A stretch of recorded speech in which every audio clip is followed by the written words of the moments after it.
Hashtag boycott Maldives से कमजोर होती मालदीव की अर्थव्यवस्था। दो कारण समझते हैं। पहला नंबर पे मालदीव का जो पर्यटन से जीडीपी में 26% का योगदान है। इसका मतलब ये हुआ कि टोटल जीडीपी का 25% में नहीं, वो आता है किससे? पर्यटन से, जिसके अंदर सबसे ज्यादा जो भारतीय हैं वही जाते हैं मालदीव के अंदर क्या करने?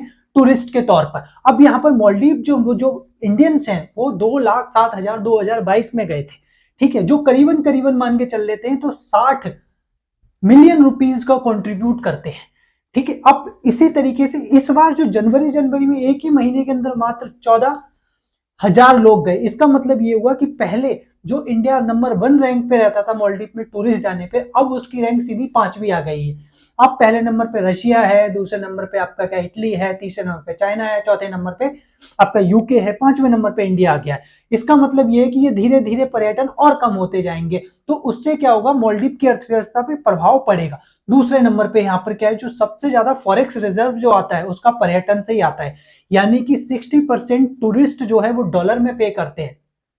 तो उसका जो 60% जो फॉरेक्स रिजर्व है वो कहां से आता है? मालदीव का टूरिस्ट से आता है। दो, अब तीसरा रीजन समझते हैं। तीसरा रीजन ये है कि भारत से वो मिनिमम मान के चलो 14.5% जो है वो इंपोर्ट करता है, यानी कहने का मतलब है चीजें मंगाता है भारत से। अगर वो भारत से अगेंस्ट रहता है बड़े पैमाने पर, तो इसका इंपैक्ट ये पड़ सकता है कि उसे जो वो एक्सपोर्ट करेगा अर्ज में नहीं है, वो उसे कहीं किसी दूसरे देश से अल्टरनेटिव कंट्री यूज करनी पड़ेगी। अगर अल्टरनेटिव कंट्री यूज करनी पड़ेगी तो इसका मतलब ये हुआ कि उसे अगर चाइना से सामान मंगा रहा है तो एक तो महंगा का महंगा आएगा और ट्रांसपोर्ट कॉस्ट भी ज्यादा लगेगी, क्योंकि मालदीव से इंडिया क्या है? पास है, जबकि चाइना दूर है। इसीलिए क्या है, इसका बहुत प्रभाव आगे जाके उसकी अर्थव्यवस्था में देखने को मिलेगा करीबन करीबन 5 साल के अंदर।